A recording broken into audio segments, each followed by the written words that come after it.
So big game this weekend, top of the table clash, you looking forward to it? Yeah, massive game, obviously missed last week.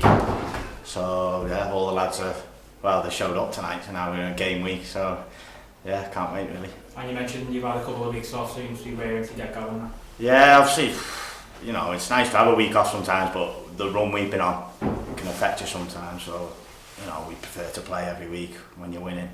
So yeah, we look forward to Friday. And we've already played them once this season, winning on penalties. You scored the winning pen in the end, so you've got good feelings playing against you so far this season. Yeah, obviously, I'm surprised they've won as much as they have, but we were better than on first half. They were the better team second half, so it deserved to go to pens, and I suppose we got a bit lucky in the pen shootout really. But yeah, I think it'll be a tough game. And we're at home, so that should be some sort of advantage for us, shouldn't it? Yeah, it should be. Massive for us really. Should be able to play our football and do what we've been doing, and yeah, hopefully come away with 3 points. And you've been sort of an ever-present this season, so what do you think's been the sort of secret to your success and your availability so much?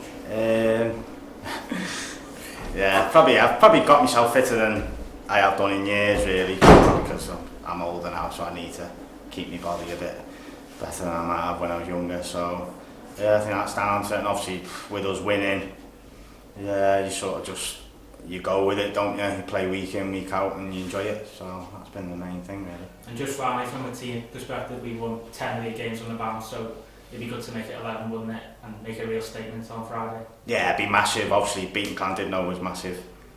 And then beat Guilsfield, it's basically where three of us are at the top, and yeah, to go 11, yeah, I think it'll send out a message that we're pretty much going to be, whoever finishes the winners will probably win the league.